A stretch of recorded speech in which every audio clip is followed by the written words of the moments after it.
Hello everyone, welcome to our open news meeting. It's Tuesday, and so we're looking today to think a little bit about our commissioning plans for the autumn, September and October. I'm really going to try and make sure we get as many good ideas to feed into the long-term story list as possible, and try and hear from as many people as possible. Thank you, our members, for joining. Thank you to the team for joining. I wanted to do a couple of things at the top, though. Firstly, one was just to say hi to James Wilson, who's running the chat. Hello, James. My internet is feeling a little squeaky. If it suddenly that's what will happen in the course of the hour if the internet goes down. I suppose I wanted to just sort of talk about two things which were about the processes of journalism at the start. One was to talk about this week's infodemic journalism. And the reason I just wanted to mention it at the top was that there was a brilliant moment about 6 weeks ago when Kerry Thomas, one of our fellow editors, said to me, "You've got to go and listen to this podcast. It's come out of Crooked Media and Spotify and Pineapple Studios, called Wind of Change." And I don't know whether anyone's listened to it, but it's amazing. One of the things that's best about it is when you get to the very end, they roll the credits and you hear a piece of journalism that they must cite 20 odd people who've been a part of shaping this thing. And Dave Taylor and I, Dave, are you there? Yes, I can see you there. Dave Taylor and I were talking this morning about what it required to put together the podcast that kicked off this week's coverage on the infodemic. And Dave, can I just ask you just to roll credits, because I know you worked with Basher on the podcast, but actually all the different parts and moving parts of it I think are quite important, and just particularly for just members, but for our colleagues too, to understand how we're developing a different way of working, what that means in terms of teams and time. So do you want to just talk us through how it happened? Yeah, I mean, it's one of those great team efforts in every sense of the word. I think it's not the first time we've looked at the infodemic. It's the second episode during COVID-19, but we also looked during the election before Christmas as well at misinformation. And the real driver of that was Ella Hollowood, who was working on digital data journalism for us. And she had this brilliant idea for the stuff we're doing this week, which was to essentially look for the super spreaders. We'd established that there was, this toxic soup of misinformation that we're all sort of wallowing in, but she wanted to sort of understand where it came from. So she worked with this great investigative freelance journalist, Ray Serrato, in Berlin. They found a way of scraping publicly available data. And so that was our starting point. We came with something where we thought, okay, there's loads of numbers here, and there are definitely some patterns. And then as it sort of drew in more of our colleagues, without blowing smoke, James, it was your thought that it should focus on RFK Jr., the son of Bobby Kennedy, because he emerged in the data as the biggest sort of spreader of misinformation. And from there, we took, Basher was like the fulcrum of the podcast, but again, worked with a couple of people, on production, Gary Marshall and Tom Kinsella. Again, I mean, if you've been listening to our podcast, you'll get the sense that we've got some skills we didn't know we had. We've got an amazing composer in our midst in Tom Kinsella, lots of original music that really adds to the mood. But really where we got to, I think, was, we thought we'd started with this number crunching affair, a bit of data journalism, and we ended up with this extraordinary story that really took you from JFK and his inaugural speech about civility and sincerity, all the way through to modern day, where you have a new political dynasty with Trump and his family, who seem to be more than willing to sow confusion, and this latest iteration of the Kennedy family, who arguably has become, he's gone from being a hero environmental lawyer to a figure who is really, peddling misinformation about public health at about the most dangerous time. So it sort of came together with great graphics from Chris Newell, great design, and felt like it was more than the sum of its parts, and that we ended up with an understanding of the world that goes from politics to social media to how we can start to come out of that and live in this toxic environment, I suppose. Actually, I mean, one thing I wanted to say, which was partly, in fact, a thank you to you, Dave, was, when you start out as a reporter, particularly if you work in a newspaper, but I think it's true if you're on TV or radio too, there's this sense which is, we venerate the lone wolf. We're actually comfortable with the person who's the individual reporter who goes out and in some way that's entirely mysterious comes back with the scoop. And it feels like it's a lonely and mysterious endeavor.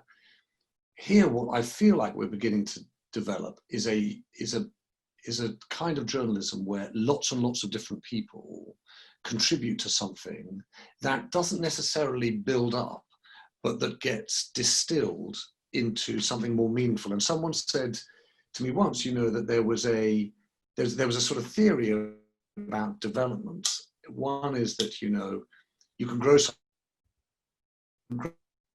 something n squared, but then you can develop something really interesting, which is the square root of n, right? Which is you distill down the core essence of n. And the reason I wanted to thank you in this rather kind of roundabout way, Dave, is that where the podcast ends, and if you haven't listened to it, everyone needs to listen to it, because where the podcast ends is with a quote that you just referenced there, Dave, from JFK's inaugural address. Dave, you probably know it off by heart. Do you want to say what it is? Well, it's I'm not going to be able to do it off by heart, but it is that. I've got it in front of me here. Civility is not a weakness. Civility is not a sign of weakness. And I just think to myself, the reason why I felt that was just so important is it's one thing for journalism to come at you with a torrent of new facts and information and events, but then sometimes it can bring you back to understanding the root of the idea. And if you're trying to get at the question that underpins the reporting on the infodemic, it is that we need to find a way that we operate online, respecting the idea that civility is not a sign of weakness and that sincerity is always subject to proof. And curiously, it felt as though in the story of RFK Jr., we went conspiracy theories and Camelot, but we actually also went to something that was really important, the way we think about what we're striving for. And I thought you, in the thinking that you had and the conversations that you had and the way in which Basher, crafted and scripted that, got us to an idea. So I'm going to say it again: civility is not a sign of weakness, and sincerity is always subject to proof. All right, so that was my first thank you. Then the second thing I wanted to just touch on, which is a question of editorial judgment. And I just wanted to ask everyone, can you just go to the tab at the bottom of the screen, right? The participants tab, click on it, because I want to just do a vote on a news judgment question. One of the things that has always fascinated me about newsrooms is how wound up I can get by what I feel to be the wrong news judgment, i.e. someone leading with one story when another story surely is the lead, knowing all the while that that's a completely subjective decision. And so the one that really has struck me in the last couple of days, probably actually came at the end of last week, was a choice that was made by most news organizations, particularly the broadcasters. In the same 24 hours, you saw Boris Johnson delay the easing of lockdown with real world and real life impacts on things like gyms and beauty salons and clearly a warning of the potential of second waves, second spikes. And you also saw Donald Trump tweet out the risks to a quote unquote safe election in the United States and the possibility of, in his mind, putting out the idea that perhaps they should delay beyond November the 3rd. And at least in the UK, everyone led with a delay to the easing of lockdown. And Donald Trump ran inside pages, low on the bulletins. And I just wondered how many people thought that was the wrong decision. If you thought that was the wrong decision, if you thought Trump suggesting that there should be a delay to the presidential election should be higher, let me know. And I'm just going to come to one of you. I can see Louise Simpson's got her hand up, Eileen Davidson, Jenny McCullough, Nicola Stanhope. Okay, there's a growing number of people. My co-founder Katie Vanek-Smith, Hester McCreary. All right, I just want to dwell on that for a minute, because I think there's a real question about kind of news values here that's worth thinking about. If anyone is happy to talk about that, just keep your hand up. If you'd rather not and just say, look, I've made my views known, lower your hands. But if you're keeping your hand up, okay, great. Jenny McCullough, I can see your hands up, and Peter Flynn, Louise Simpson. I'm just going to come to the three of you just to get a flavour of what you think on those judgments.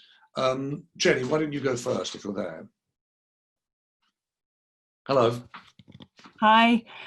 Yeah, I think we're becoming inured to extremes in a way. So the attitude is just, well, what's this, the latest crazy thing that he said without thinking about the implications of it. And I think the sort of the flip side of that really speaks to some of the work that you've done on the infodemic. And what is the flip side of that? So, we're sort of inured to extremes, but moderate messages can't get through anymore. So I think that's at the heart of it. Yeah. So I think it's really interesting. I mean, I was shocked, honestly shocked. So I'm leading the witnesses here. Let me hear from Peter and Louise first, and then I'll tell you what I think. I'll rant about it. Peter. So, hey James. I think there's a little bit more to it than a random with this one. My instinct is that it's a bit like flying a kite. He's putting it out there just to gauge reaction and to forewarn, just to see. I mean, I'm an ex-military guy, and we regard that as a sort of a classic feint, where what you're looking to do is see what's going to break ahead of you.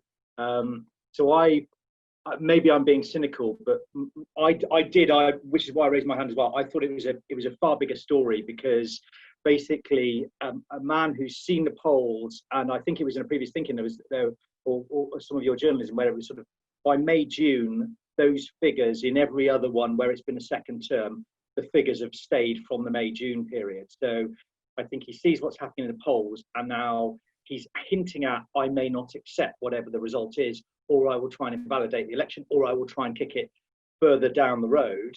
And my cynical mind says, I think he was just seeing what the reaction would be by putting that out there. My view is it was actually a bigger story as well. Yeah, and I see, and you're right. I see the point also about you're making about kind of kite flying, feint, distractions, and many people in the chat are making the same point. Louise, I'm going to come to you, and then I'm going to come back to Dave actually on this, because we've got a commissioning question. Louise, you look like a moonwalking there.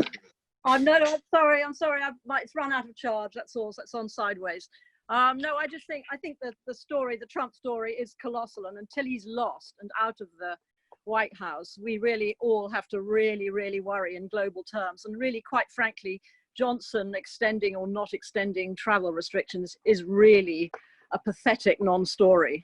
When you've got colossal American news like this happening, when normally the press normally they would put the American story at the front because of our great relationship. But, on this occasion, it should have been the story. That's all. Whatever everybody else said is absolutely right. And yeah. No well, I'll tell you. Look, the reason I wanted to bring it up was the main focus of today's open September, October, November. We're in that process, actually, to be honest with you, into 2021. We're trying to look at long-term commissions. Basha Cummings and I, she's actually working on next week's podcast. Basha and I had a long conversation about this. Dave, Taylor and I have been kind of going over story ideas, but we'd love to hear thoughts you have. And Peter, I just saw in the chat your thought about urban exodus. We had a tickle at this looking at property prices and changes, but there is definitely something big that's happening. But I just want to stick with this US point for a moment, because we're trying to think about how we approach the US question. And you know, the truth is that in regard to that news judgment question is a COVID announcement that has real life impacts on millions of citizens in the UK, got a natural place in the running order above a tweet that is a kite flying exercise by Donald Trump. In the end, yes, I can see that it probably does. I rather walk myself up the hill of indignation thinking, hang on a second, we have for the first time in my lifetime, actually arguably in the history of the United States, a president trying to invalidate, not necessarily just to delay, but to invalidate the outcomes of an election that hasn't been held yet. This is a global assault on democracy and its legitimacy and public confidence in it. Surely that leads. And then all the points that people made in the chat are the ones that sort of weigh on you, which is, okay, COVID does impact real people in real term ways right now. They need to know this information. Secondly, there's an extent to which Donald Trump is playing the social media beat and trying to distract from the latest sets of numbers. And this is also one of those things where if you do run it too high, the media gets blamed for playing and stoking and, if you like, validating his, you know, kite flying exercise. Dave, the reason I wanted to come back to it is we're trying to toy with how do we cover the presidential election this autumn. As many people know, Dave spent a lot of time with The Guardian, both the Times and The Guardian in Washington and New York and across the US. I'm really focused, Dave, on how do we cover not just the election, right, but actually the election day and the gaming of the results, polling stations, electoral college, turnout, all of those questions. I know that's might feel like a very bloodless way of how touching something that is so full of character, but what do you think about that? How should we do that? And is that the right way to do it? What are you thinking? I mean, I think everyone who tunes in, whether it's with 24 hours to go or 100 days to go, immediately starts to trip over themselves over the electoral college versus the popular vote. So it's certainly worth saying that, that walking people through that is really important. And, people might remember that, Hillary Clinton won by about 3 million votes, but essentially piled them up in places like California and New York and ended up losing by a sliver of votes in 3 states, in Wisconsin, Michigan, Pennsylvania, and so clearly they're the 3 states that that people are going to be watching to see if they start to move. And although we're slightly nauseous about polling, there's enough polling out there that seems to indicate a direction of travel that you might think they're heading back towards the Dems. So watching those on the night is going to be key. And clearly, eternal bellwethers like Florida, and suddenly Arizona, which is emblematic of the changing demographics of America, is in play as well. So there's a lot of states to watch. We also, if you remember, we did earlier this year, just before, it feels like a previous life now, but in only February, I went to Pennsylvania for us to a county called Northampton County, where it had voted twice for Obama and then flipped for Trump. And it's one of about 200 counties across America that had gone on that very curious journey. And so we went there to see what the weather was like, really. And there was a great deal of confidence amongst Republicans who kept repeating this promises made, promises kept mantra that had got into the bloodstream from the Trump campaign. at that time, no one was really worrying about coronavirus, and certainly his handling of that had not come to the fore. But you kind of feeling that confidence is going to be dented now.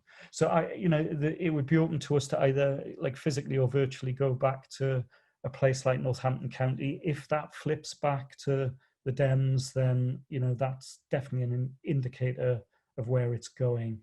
And Dave, if you were going to look at let's just stick with that for 1 second. If you were going to, because we've been talking about if you're going to look at one state, if you're going to follow one state for the next 3 months, which one would you follow?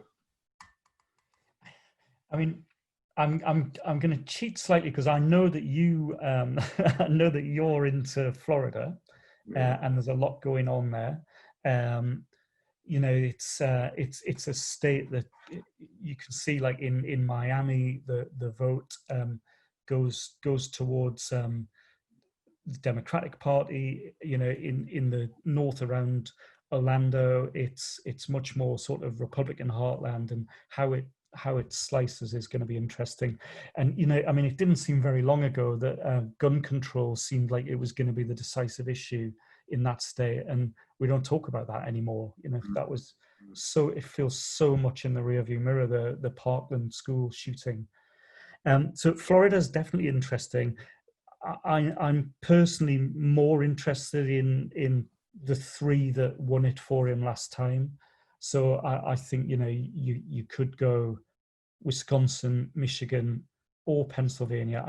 I feel like we've got personally we've got a bit of a stake in Pennsylvania, and a good way of telling the story from a sort of old steel town kind of perspective.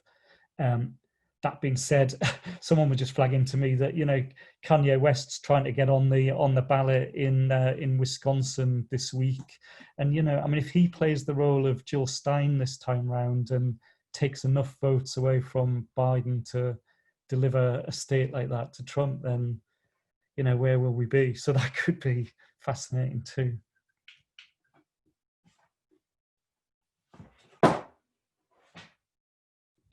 By the way, Eileen, I have an idea of who. I mean, I think we've all got probably similar rumours and gossip on the VP thing. I mean, it's an interesting question for us. Tortoise, the VP announcement will come. Your view on it, Dave? Well, do you remember I commissioned a piece about Kamala Harris last year, and I think she's a fascinating figure, and she's not guaranteed to get the running mate slot, but she's a you might say she's favourite, and I think I was about to say, I think the moment that vice presidential figure or potential at least gets nominated, they become almost the most interesting figure in US politics, because even if Biden wins, all he is a vehicle for moving on from Trump. He's already indicated that he doesn't want to do 2 terms. So if Kamala Harris is vice president, then she's a history maker en route to something seismic and extraordinary. And really the thing that seems to stand in her way is the resistance in her home state in California of the progressive left, because they hate her record as a prosecutor there. She's felt to have been too draconian with African-American defendants, and led to a lot of people going to jail, and she's not been forgiven for that, and they're not willing to see the potential of her as really as a brilliant forensic prosecutor on the Hill, really sort of skewering Republicans there. So I think she becomes fascinating if she gets announced. I think it's next week that he's going to jump on that. It struck me there is something potentially that we could do. I think this feels like more like Sense Maker Special probably than there is just a sort of tortoise file, which is Team Biden, right? Because you could end up in a world pretty quickly where you have, I don't know who the vice president's going to be, but there's talk either of Kamala Harris, as you say, or Susan Rice. If Susan Rice weren't to get the VP job, you would have thought she's most likely to be the next Secretary of State. You could see a world where Jay Johnson former, I think he was General Counsel at Defence, ends up being Secretary of Defence. You could see a world then in which someone like Tony Blinken, who's probably been Biden's closest advisor, ends up as either National Security Advisor or Chief of Staff. And then you can see that team, you know, that old sort of Time cover, but imagine a Time magazine cover in which, perhaps not with Blinken there, but with Kamala Harris, Susan Rice, Jay Johnson, the look of kind of American power and those people around Trump, around Biden, sorry, just completely different. So I think we need to look at Team Biden. We probably need to do that. We probably need to find a spot. You're probably right about Pennsylvania, even though I love Florida as a story, partly because of the governor and his ambitions, but partly also of the COVID-19 story there as a way of understanding America. But I do think there's a sort of, and maybe this is also a sense maker special, just how elections are managed in America, who decides what, postal votes, voting stations, all of that feels like something we need to do. Yeah. I'm going to just go, if I might, Dave, thank you for this. I'm going to go, if I might, Pete Hoskin, are you there? I wanted to rope you in on about 3 things. I'm hoping you are, Paul, man. James, I am, yes, if you can hear me. Pete, listen, there are 3 things. One is, I just wanted to note that Andrew Girdwood has said in the chat this point that Andrew, funny enough, we were talking about exactly this morning. So someone has said, Andrew said, I wonder if Tortoise could monitor the super spreaders you're tracking and chart the topics they talk about. One of the things we came at, and we'll see on Thursday, is a commitment to try and keep a ranking of the super spreaders. Pete, do you want to talk about how we're thinking about sort of what next on the infodemic? Of course, yeah. So I guess we were talking about this earlier, and one of the top line and most striking findings, I think, of our infodemic work this week is that celebrities are dangerous. And sometimes these celebrities are famous celebrities, like, say, Lewis Hamilton, a celebrity in the traditional mold, or sometimes they're these weird digital celebrities who form big subcultures online. So I think possibly RFK Jr. might fit more into that mold. And because these celebrities have a lot of followers and a lot of power, they can weaponize misinformation very quickly and very effectively. And that's effectively what we've been talking about when we talk about super spreaders. The question follows, though, as it always should, like, what do we do about it? And it's a tricky one, really. I guess we've spoken about this in the past on the app. We've talked a lot about the social media companies, who can always do more. They have improved during the pandemic. They put various things in place that, frankly, they should have put in place years ago. They're now flagging up bad content. They're doing things like that. And they can keep pushing on that. The government, what can the government do? Well, the government can make sure the social media companies do that work. They can also just have strong legislation in place. They can enforce the legislation that's currently in place and try and clean up the internet. Another thing the government can do actually is digital literacy. Like teaching people that everything online, and I think this is a crucial point, everything online is not to be believed. Giving children the knowledge they need to go out into this dodgy world and make the most of it and sort good from bad. But this led us to possibly the crucial area, and this came up in the thinking we held last night as well, which is that actually a lot of it is down to us.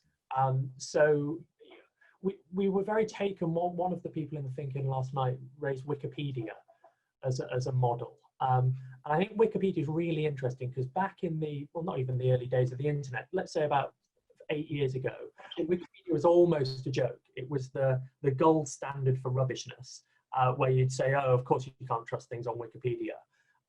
Whereas now, Wikipedia is actually one of the most respected things on the internet, certainly in comparison to places like Facebook and Twitter and Instagram and WhatsApp and where have you.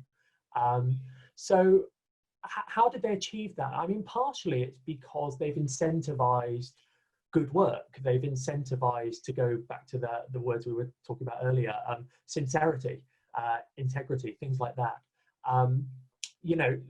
you can, there's a community on Wikipedia that aims for clarity and it aims for accuracy. And we were thinking around this, just basically how do you do that job of incentivizing the good people, the good actors, to act against bad information? And I think one of the things we're going to do certainly is to continue exposing the misinformation, continue exposing the people who do it, and so much as we can create some sort of index around this, because I think actually in this fight the most important people are us. I think it's, and Andrew, I just mentioned that, is we're going to try and work out a way, and we haven't worked it out yet. We're trying to work out a way to take what effectively Ella and Ray and everyone else delivered this morning, which is a ranking of the super spreaders, and say, okay, well, let's see if we could do that on a longer term, even rolling basis. So if you think about the fact that we long thought that, you know, that sort of influencer world was, you know, distasteful or deceitful, now it's downright dangerous, as Pete says, and it's important to identify those individuals and hold them responsible. So we're gonna look to do that. If you've got thoughts about how we could do that, Andrew, you know, weigh in. Are you there? Do you want to weigh in on that subject? Yeah. Yes. That sounds brilliant. As you're describing that, I had two thoughts. One was, do you end up with charts of various conspiracy theories and the most influential people who promote them? And then a slight concern that you wouldn't want to reward people for promoting them, climbing the chart to get even more influence. Right, yes. And I hope this isn't a tangent, but you were talking about what online platforms can do about it. And of course, the government regulation is to bring a duty of care, I think that's a phrase, to the online world. Yes. And that's equivalent to the duty of care that already exists in the offline world. If you visit a shop, the shop is responsible for looking after you. And, you know, right here in Edinburgh, there's a Lush store that put up a sign on the window saying you're not allowed in if you show COVID symptoms, or you show racism, or you show transphobia. And that's erupted into culture wars. And as the tourists go, well, hold on, if I have a dictionary definition of a woman on my t-shirt, am I not allowed into my shop? And that becomes interesting if you apply that to online. So if Lush is saying, if you're transphobic, you can't come in, does that mean duty of care means Facebook has to say, if you're a flat earther or antiviral, you're not allowed here anymore? The reason why, so it's fascinating, and I don't know the answer. But I just don't know. And I did a voicemail last week about the fact you get into these subjects, no platforming, cancel culture, you know, and I can sort of, even in my voice, hear thinking, oh, I'm trying to figure this out, but I'm unsure of my footing. But I suppose the one thing that strikes me about this, and the reason why, notwithstanding the risks of creating a kind of celebrity hierarchy of super spreaders, is that we often come to the end of these conversations about infodemic, about fake news, about, you know, falsehood online, and what we end up saying is the Twitter must do something about this, or, you know, Facebook must do something. You know, you sort of bang the table and complain about Mark Zuckerberg and Jack Dorsey. And there's something about trying to identify these individuals and keep a running tally of them, which makes you think, well, actually, there's something that we can do. And I think the reason Pete's right to identify the Wikipedia case is, you know, Jimmy Wales is coming to our summit. You know, we're doing this big summit on global leadership, and Jimmy Wales is coming on the 10th of September. And the thing that I think is brilliant about him is if you listen to him talk about Wikipedia, what he says the secret of it is the wiki community, and that the wiki community essentially incentivizes each other to behave well, right? You get points for getting towards, you know, reliable information, and you get expelled if you get warned and then expelled if you provide information that's not reliable. And it seems to me as though we're not looking enough at what we can do as community participants online. And so there's something interesting in this. I agree with you that, I mean, that's a big way of evading the what do you do about duty of care overall as a platform? But I think we'll come back to that. I'm going to keep going, Andrew, forgive me, I'm going to keep going with Pete, because there's also the news list, which Pete, I know that we had a conversation, maybe it was last week or the week before, about crash culture in the world of online gaming. It seems, I can't help feeling, Pete, that we've really taken a one-person experiment in crash culture and made it you today, in that you've done the sense maker this morning and you've done the news list, and we're discussing, you know, forgive us for that. Pete, do you want to talk through the news list and what you think are the sort of the stories we're missing, and perhaps touch on this Mayor of London question, which you raised in the in SenseMaker 2, about, you know, who decides how we respond to spikes in infection rates? Well, yeah, I actually cheated having to do the news list and the SenseMaker, because I picked the same thing at the top of both of them. And it's not a story that we've neglected, actually. It's a story I think that we keep on coming back to in various ways in Think-Ins, in our journalism. And that is the division of labour between local government and national government. You know, this is not a new issue, obviously. We've seen devolution in this country in very significant ways. But I think what's happening now is that we're seeing it done differently. In the past, you know, we've known about, say, a postcode lottery is a famous phrase in journalism, and it refers to the fact that you go to your doctor and your doctor's worse off than the doctor someone goes to 20 miles away. There are variances in between different localities. But what we're seeing now is really significant devolved decisions that make a massive difference to people's day-to-day lives. And I think the pandemic is bringing this to the fore. So, you know, because of the nature of the virus, but also because the way control is being ceded to local authorities. We're seeing that life in Manchester is very different to life in Leicester, is very different to life in London. And this is something we're going to have to live with. I'm obsessed, weirdly, with the example of clean air zones, which I think was almost a prototype of this. So a few years ago, after lots and lots of legal challenges, the government kept having to release clean air plans to lower nitrogen dioxide concentrations. And these were always challenged by people like Client Earth. And eventually the government released its latest and biggest plan, which was effectively, you know what, we'll let local politicians do this. So they said, local politicians, come up with your own clean air plans and we'll sign them off. And what this means is you now have these clean air zones proliferating around the country where they treat cars and vehicles very differently.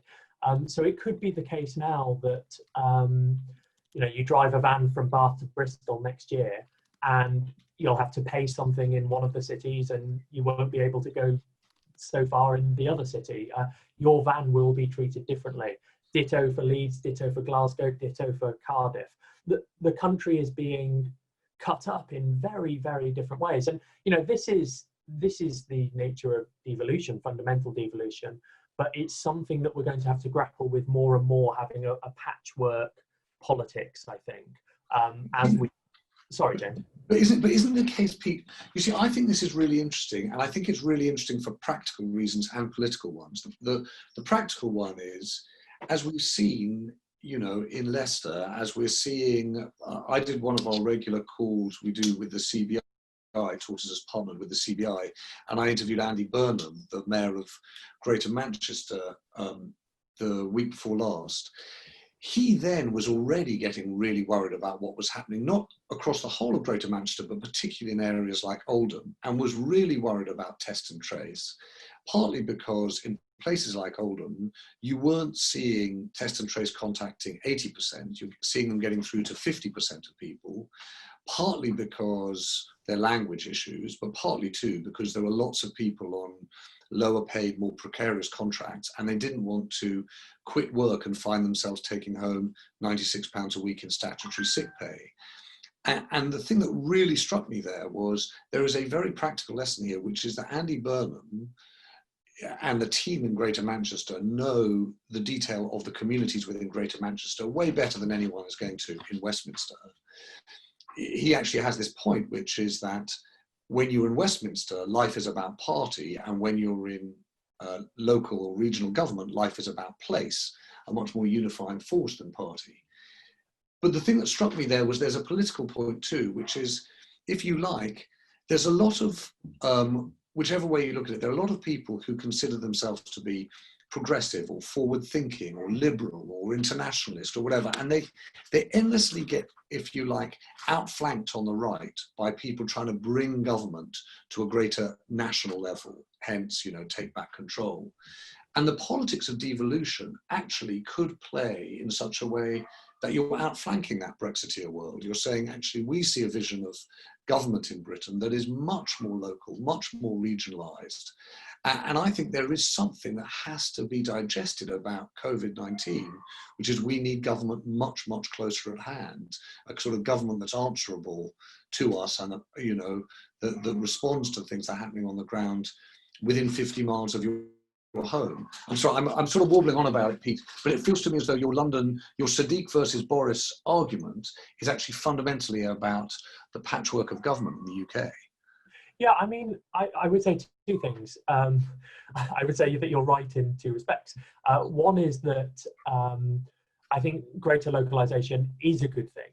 And I think the pandemic has shown why it's needed. You know, local politicians understand their areas and they get stuff done.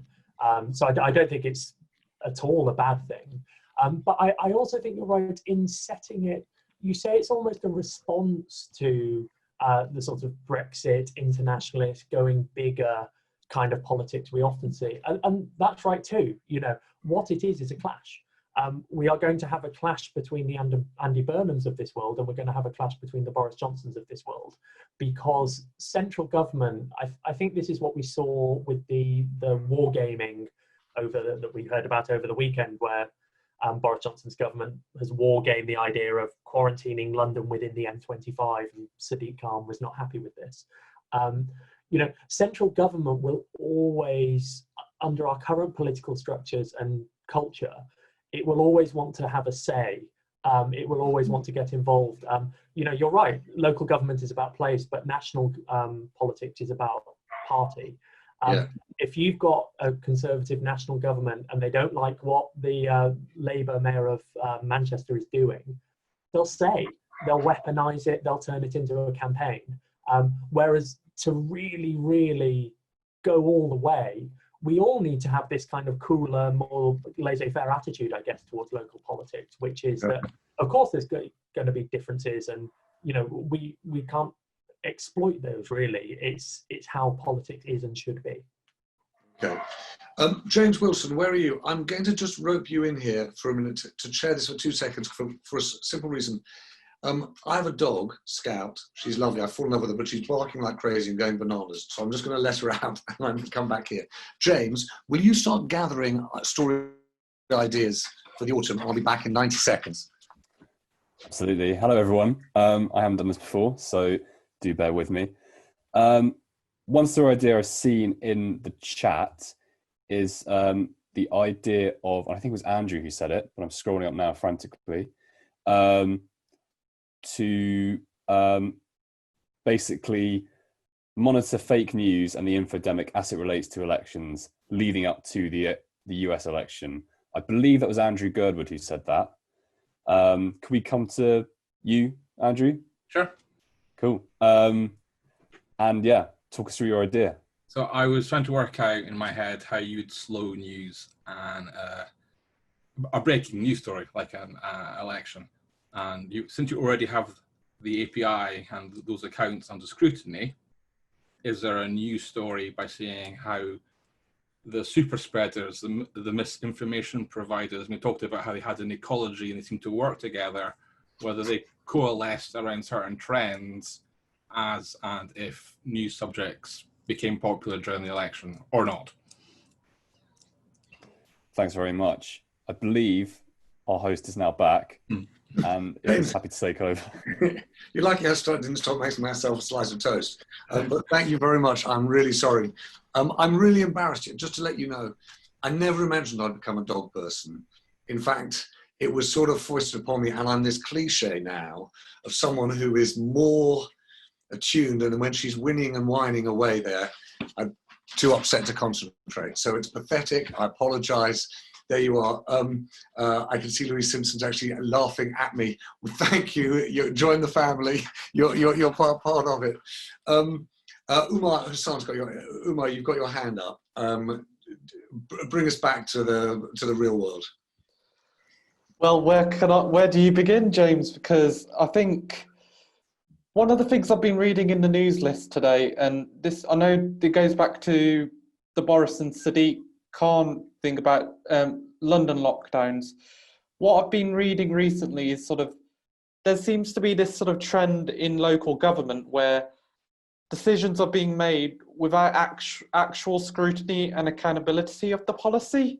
So I was reading in the Birmingham Mail that the Councillor for Transport, Wasim Zafar, was going to put in place a policy where they were going to create 14 cul-de-sacs on side roads, effectively to make the main road of the High Street pedestrianised for cycling and walking.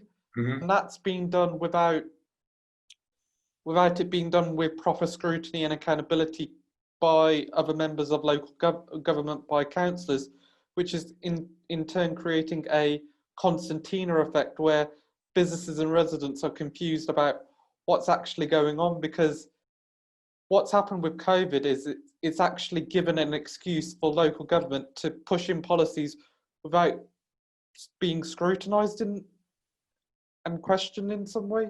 Yeah. I think you're right. I mean, I saw a couple of comments also, Umar, as you were talking about the loss of local reporting, the extent to which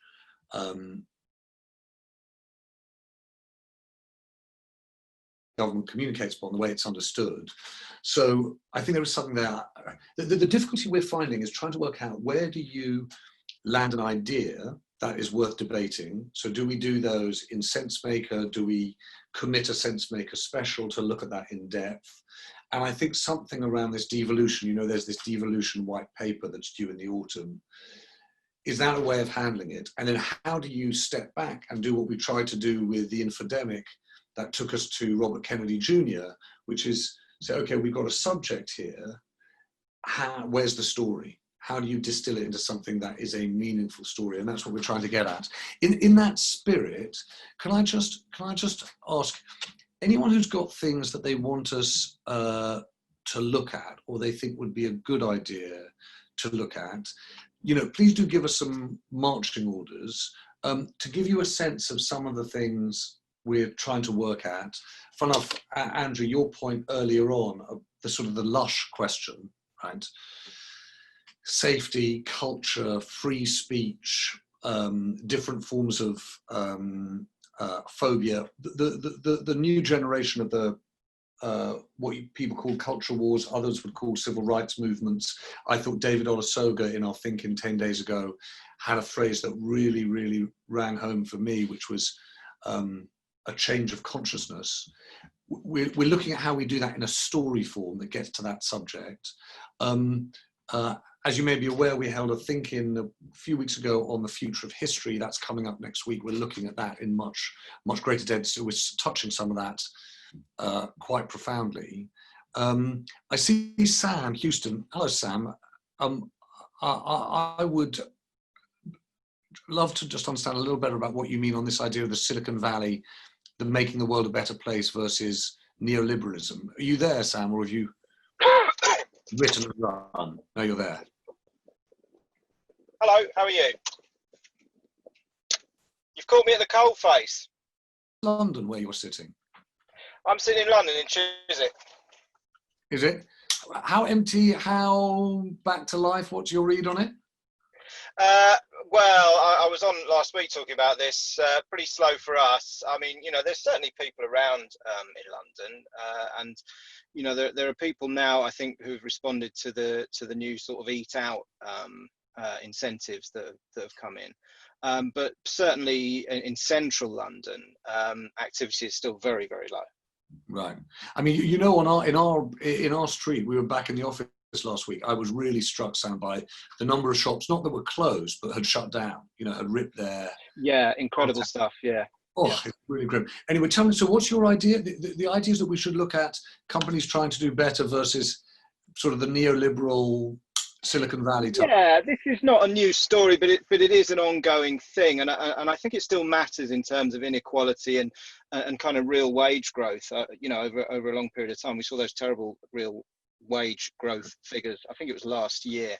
And in effect, with the big Silicon Valley players, what you've got a lot of the time is that the outward face is we're here to make the world a better place, and that's that's become very cliche now, and a whole kind of comedy series was done about that.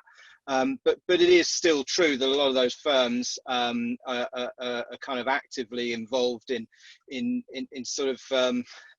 Sorry, let me put it another way. A lot of those firms don't take a lot of great care of their workers. They're very large. They're pretty anti-competitive. So I think that kind of disparity between the face that those firms present to the world versus the effect that they've actually had on the world is a big story for inequality and for politics. I think that story reaches into a lot of these. You talk about the conspiracy theories and all of that stuff. I think that kind of rolling back of workers' rights and of wage growth really feeds into a lot of these stories.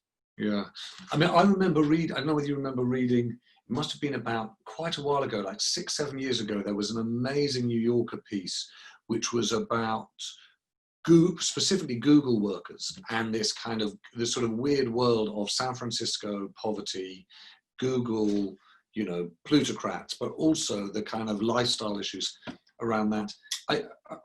We had this conversation, Sam, this morning, which was how do you get at someone like Reid Hoffman and the sort of the ethics or the ideas behind LinkedIn versus the ethics and ideas behind Facebook. So there is something there. I just don't feel like, I can see Katya Staple is making a point about this.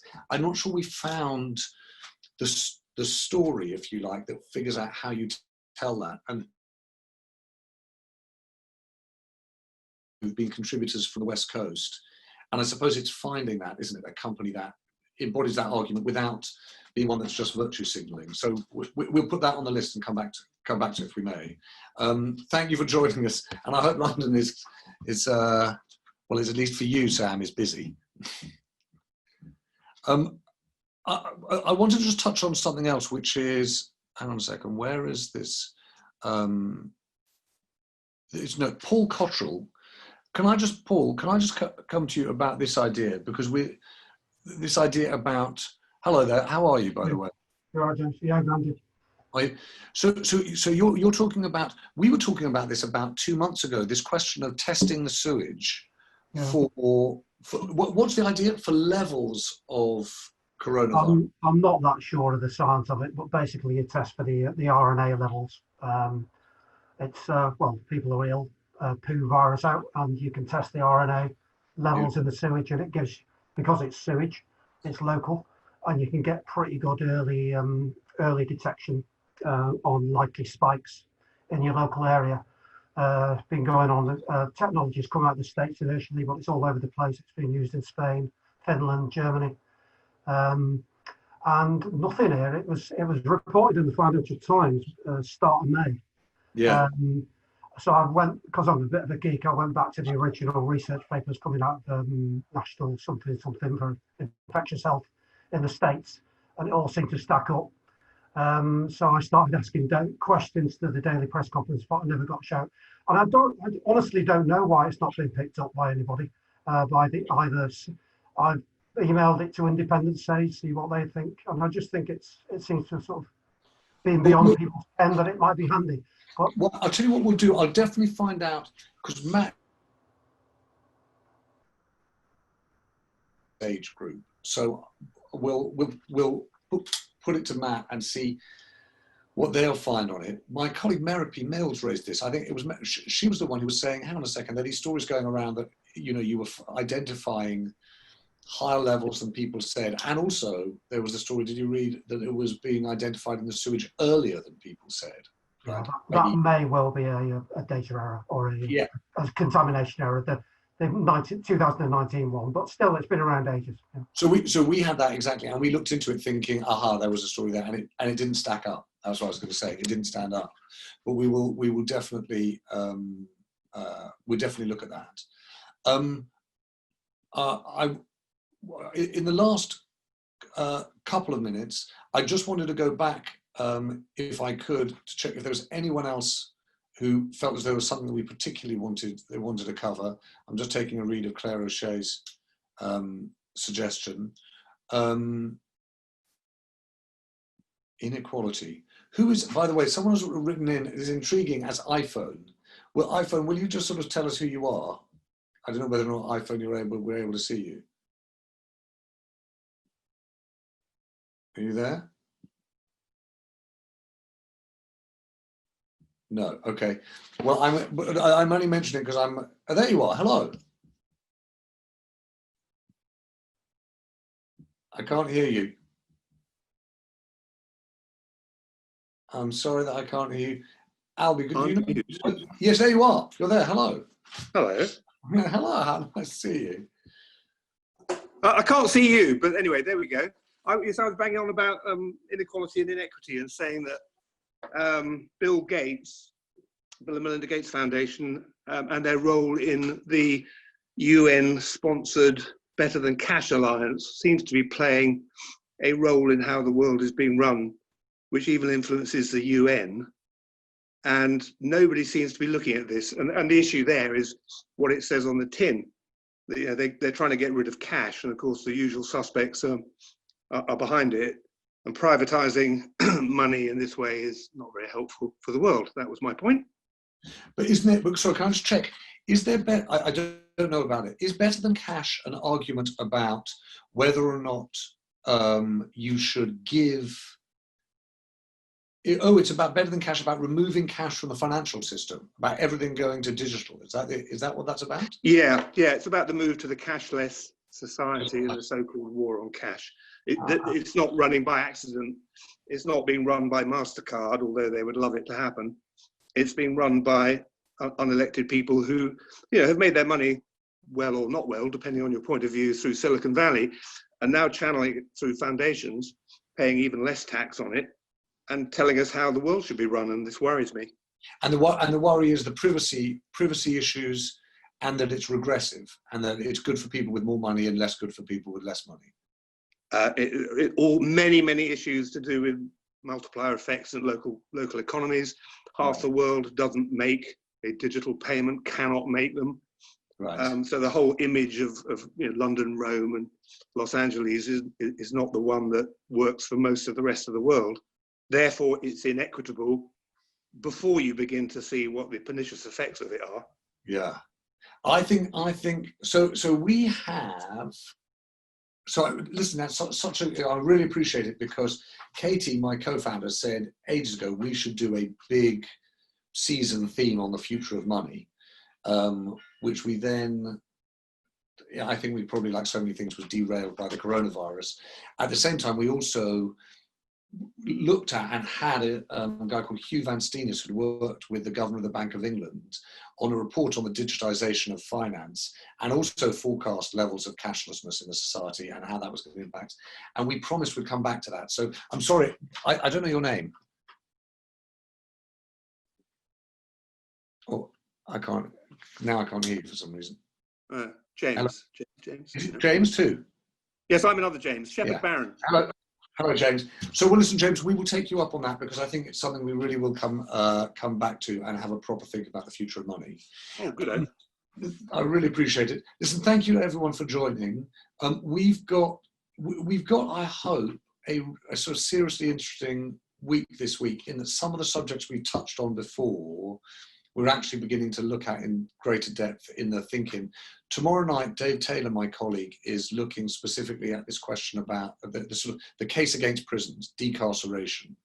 And I would think it would be really, really good to join in on that. It's a big debate and a subject for us. Thank you for joining today. With the next few weeks, we're really going to be building that pipeline of stories, some whether for Sense Maker specials or for our Tortoise Slow newscast, or for the ongoing files. So please do feel free. Email me, james.harding@tortoisemedia.com. But thank you for today for joining us. A big thanks to Dave and to Pete, but a particular thank you to James for weighing in and making sure that I could let Scout out the door. Have a very good afternoon, everyone. Many thanks. Bye.